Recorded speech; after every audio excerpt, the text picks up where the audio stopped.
Sir Sunny, si Xander po at si Angel. How are you, sir? Good morning po. Maulan na umaga, Sir Xander, Ma'am Angel. Oo nga po Okay eh. naman po. Salamat. Opo, hindi naman po kayo naapektuhan itong mga pagbaha in the past days, sir?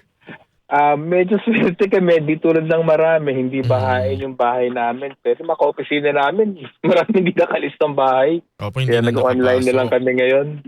Opo. Opo, Sir Sunny, ano po ang inyong reaksyon dito nga po sa ulat ng DepDev kung saan sinasabi nila na humigit kumulang 8.8 million Pilipino ang nagkaahon na sa kahirapan noong 2025?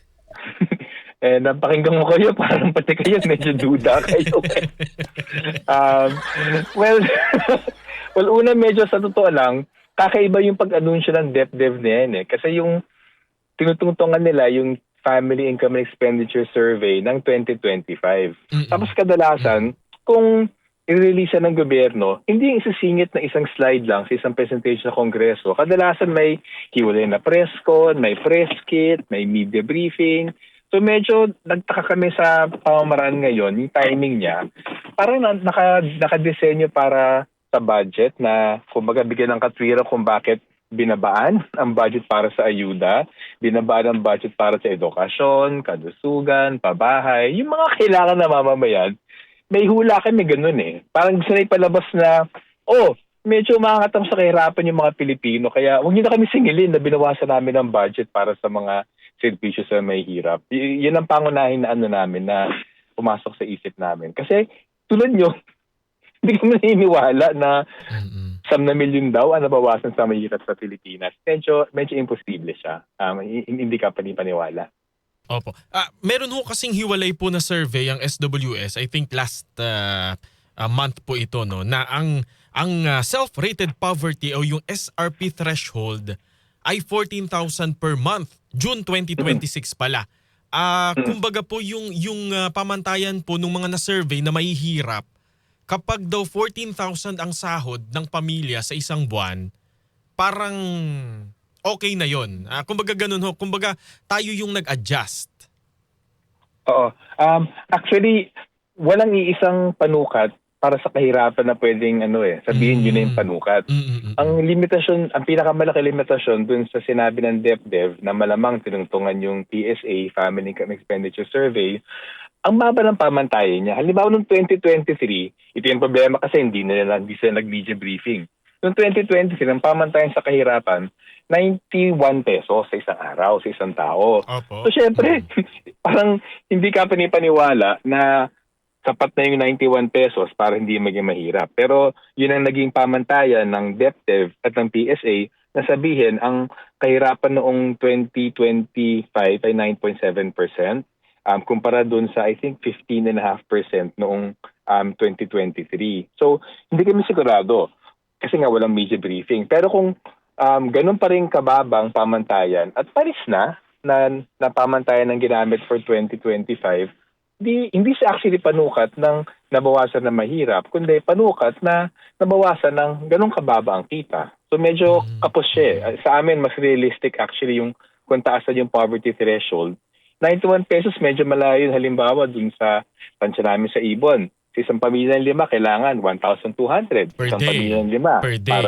Per day. So medyo malaking agwat na yon. Pero yun nga sa totoo lang, tingin namin babalik to sa administrasyon kasi kung ang audience niya ay yung ordinaryong Pilipino, mukhang lalo sila masisiraan kasi in effect sinasabi nila sa mga Pilipino, pakiramdam nyo mahirap kayo, hindi na kayo mahirap, nabawasan kahirapan sa bansa. So tingin namin politically, kung bumababa na yung approval rating kay Pangulo Marcos, lalo na ngayon 2026, tama kayo, Ma'am Angel, medyo panis na yung datos nila. Sa pagtaas ng presyo ng bilihin nitong mga nakaraang buwan, hindi naman sumasabi ang trabaho o kita, hindi malamang, siguradong mas masama yung lagay ng mga Pilipino ngayon. At kung bibigyan sila impormasyon ng mensahe ng propaganda, nabawasan na kahirapan medyo sasabog sa mukha nila yan, I think. Parang, paglaman nyo, ang say ng taong bayan pinakamalaga, siguradong say nila, where? Sir Sunny, ito nga, no, kung totoo nga yung sinasabi nila na milyon-milyong Pilipino na yung nakakaahon mula po sa kahirapan, bakit marami pa rin po sa ating mga kababayan, nagsasabi na hindi po sapat yung kanilang kinikita araw-araw at patuloy na ipinaglalaban itong naudlot, yung sinuspende na 85 pesos na wage hike, di ba, Sir Sunny? Oo nga, kaya actually maganda yung nabanggit niya na SWS kasi para sa amin sa Ibon, hindi lang naman isang pamantayan. Kasi iba't ibang survey, may kanya-kanya metodolohiya. As long as may integrity naman at susuriin ng tama at interpret ng tama yung datos, may halaga naman yan. Pero halimbawa, mahalaga sa amin yung SWS survey kasi una, mas madalas to. Every 4 months, every 3 months ginagawa. Hindi tulad ng gobyerno, ng PSA, every 2 years lamang ang pagsukat nilang ng kahirapan. So sa amin, yung huling SWS survey, malamang tinutuntungan niya, nabagit niya na 14,000. Ang sinabi ng huling SWS survey as of March, mahigit kalahati ng pamilya, nagsasabing mahirap sila. Tapos kung kalahati ng pamilya, that's about 14.5 million na pamilya na nagsasabing mahirap sila. At kung to-convert yan into yung laki ng populasyon, I think halos sa 10 Pilipino ay nasa mga pamilya na yan. So, malayong malayo sa sinabi ng DepDev nung isang araw. At I think malayong malayo dun sa aspiration ng Pilipinas maging upper middle income. So medyo sunod-sunod yung propaganda na, ang ganda ng takbo ng ekonomiya, nababawasan na mahirap. Pero hindi nga hindi kita na realidad And I think delikado yun kasi hindi naman sa peking nega. Pero minsan, imbis na good news na fake news, mas okay yung bad news na totoo para mapagtulungan yung solusyon. Imbis na yung dededmahin or parang as if all good, all happy, na hindi naman. Opo. Prof, parang ang sinasabi po ninyo ay propaganda lang ito ng administrasyon para ho pabanguhin yung kanilang pangalan? Ganon ho? Mukhang ganon kasi kung mapapansin yung padron ng takbo na ng halimbawa ng budget lamang. Yung halaga ng budget, kasi sinasabing record budget, 6% increase lang siya mula kasalukuyang taon, 2026. Kaso yung inflation nitong taon, ang tansya 6.5%. So kumbaga, yung pambansang budget hindi pa sumasabay sa pagtaas ng presyo ng bilihin next year. Ikalawa, ang laki ng binawas dun sa mga programa sa pabahay, edukasyon, kalusugan, even sa ayuda, even sa agrikultura. So, sino bang direkta nakikinabang sa mga programa na yun? Yung mahirap. So yung paglabas, nakakaiba talaga, promise. Ngayon lamang kami ever, ilang taon na ako nasa Ibon at nagmo-monitor ng mga pag-release ng poverty surveys. Opo. Itong first time ever, nilabas ng ganun lamang sa isang slide, sa isang budget presentation ng DepDev, yung pinakahuling poverty figure. So, sa amin yun nga, justification siya dun sa pagtitipid sa may hirap, itong 2027 budget. Pero yung tingin ko kaya sila defensive, kasi habang binawasan ng budget para sa mahirap at sa middle class, dinagdagan ng budget para sa mayayaman. Infrastructure projects, mga negosyante naman pinakamalaki na kinabang dyan. Yung debt service, grabe. Yung bayad utang, 2.7 trillion ng bayad utang. Hindi naman mahirap nakikinabang sa bayad utang. Nakikinabang dyan yung mga bangko, yung mga creditor, yung mga bondholders. So, sa kabilang banda, habang tinipid yung mahirap, ay ang laki ng budget para dun sa utang, para sa infrastruktura na maraming pork barrel. So medyo tingnan namin, pinackage nila na okay na pagbigyan mo kami na binawasan namin ang budget para sa mahirap kasi nabawasan naman na mahirap Sir Sunny, doon tayo sa realidad. Ano po ba dapat ang unahin ng ating pamahalaan, partikular na ng Marcos administration, para masabi na tuluyan po talagang mababawasan o dadami yung mga Pilipino na may ahon po sa kahirapan? Well, hindi talaga may iwasan. Sa tindi ng problema sa pagtaas ng presyo ng bilihin ngayong 2026 dahil nga dun sa hinayaan mayagpag yung mga oil companies na mag-overprice sa kanilang produkto, grabe yung pagtaas ng pagkain lalong-lalo na. So hindi maiwasan, kailangan ng malaking band-aid. Kailangan talaga bigyan ng ayuda yung pinakamaraming Pilipino na kulang ang trabaho, kulang ang kita para masurvive lang nila at least yung 2026 at anumang problema na papasok sa 2027. Pero siyempre, long-term na solution dyan, una, mas malaking budget sa agrikultura para bigyan mas mura yung pagkain. Pero higit pa doon, yung pinaka medium to long-term solution, bigyan ng budget yung pagpapalakas ng Pilipinong industriya para may sapat na trabaho sa ating bansa. Pero yung ganong klaseng malayong tanaw, parang wala dun sa wisyo ng gobyerno. Sa amin, napaka-frustrating yun kasi wala naman bago sa mga ito klase mga proposal. Ang dami-dami ng organisasyon, civil society, mga union, mga organisasyon ng mga magsasaka.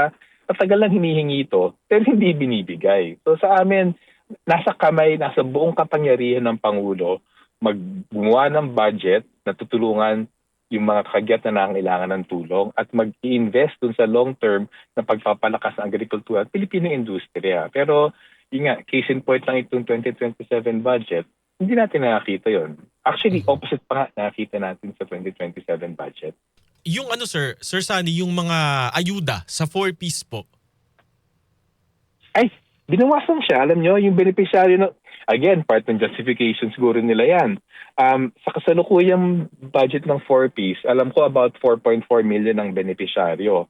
Next year, 3.5 million na lang. So consistent yun sa naratibo nga nila na, nabawasan naman ng mahirap eh. Even yung AIX, siyempre may aspect ng pork barrel yan, pero even yung AIX, yung Assistance to Individual in Crisis Situations and DSWD, from about 8.5 to 9 million na beneficiaryo ngayon 2026, nangalahati siya to about 4.5 million na lang sa 2027. So, categorically, lahat ng mga ayuda programs babawasan for 2027. Pero, yun nga, sa amin, hindi naman kami na-advocate ng forever band-aid. Pero minsan, kung may matinding sugat, kailangan talaga ng band-aid eh. Habang, yun nga, napupundar ng mas magandang agrikultura para murang pagkain, mas matibay na lokal na industriya. Pilipinong industriya, hindi mga paksilika na enklabo dyan, para may sapat na trabaho naman ng Pilipino. Correct. Lalo na po ngayon na sinalanta tayo ng habagat, di ba, ng mga nakalipas po na bagyo. Oo, tapos actually even yung usapin nga ng yung flooding ngayon, kung lang disenyo lamang ng totoong flood control projects na gumagamit halimbawa ng local na manggagawa na ini-implement talaga, hindi lang yung bara-bara implementation. Pwede i-combine short-term na pagbibigay ginhawa sa mga walang trabaho. At the same time, long-term, iniresolve yung tindi ng pagbaha natin. Pero yun nga kung napaka-knee-jerk yung reaction halimbawa nung last year, una napaka-selective, flood control lang, hindi roadworks corruption. Pero napaka-selective na flood control lang yung pinuruan. Tapos ang arbitraryo, sige na nga, wala ng flood control projects. Pero kahit napansin nyo, kahit na tinagyan yung flood control projects, tuloy naman yung pork ng mga mambabatas dun sa road projects, sa mga buildings, sa mga tulay. So medyo, alam mo yun, ang apektado pa ngayon ay yung sa arbitraryong pagtanggal ng flood control projects for 2026 para pakitang tao na kumari anti-corruption. Pero isa mga pet peeve namin yan. Yung budget sa anti-corruption, hindi naman pinapataas sa 2027 budget. Yung budget ng ombudsman, kalahati pa nga ng mga posisyon ng ombudsman, unfilled pa siya. So, hindi siya intent na seryoso ka against corruption kung pinalaki natin na yung pork barrel infrastructure project, samantalang walang kaakibat na pagpalakas sa mga anti-corruption agencies.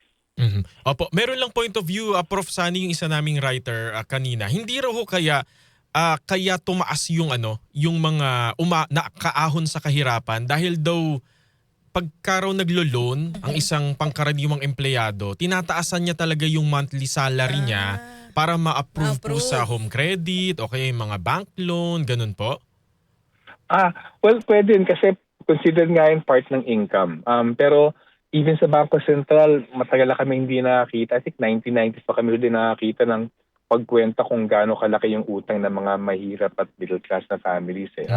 Pero factor din yon. Actually, even yung ayuda. So ito lang yung boost ng ayuda last year, nakatulong din yan dun sa mathematically, ilagay yung mga tao sa ilalim ng, I'm sure hindi 91 pesos. Baka halimbawa 100 pesos na yung linya ng kahirapan ng 2025.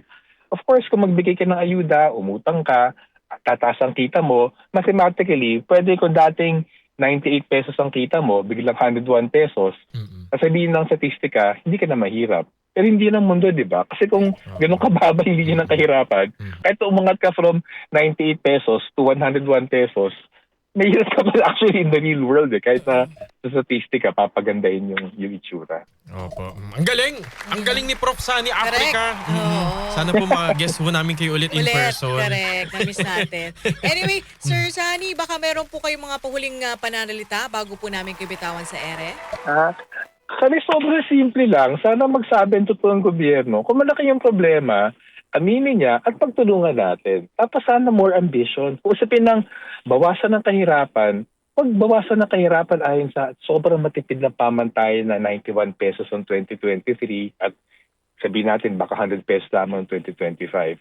Magtakda ng realistic na linya ng kahirapan para makita natin kung gaano kalaki yung problema, kung gaano kadaming dapat natin gawin. Huwag na tayo bulahin, kumbaga, at huwag nila bulahin yung sarili nila. Din. Opo. Maraming salamat po, Thank you Professor po. Sunny Africa. Ingat po palagi. Good umaga po. Thank you.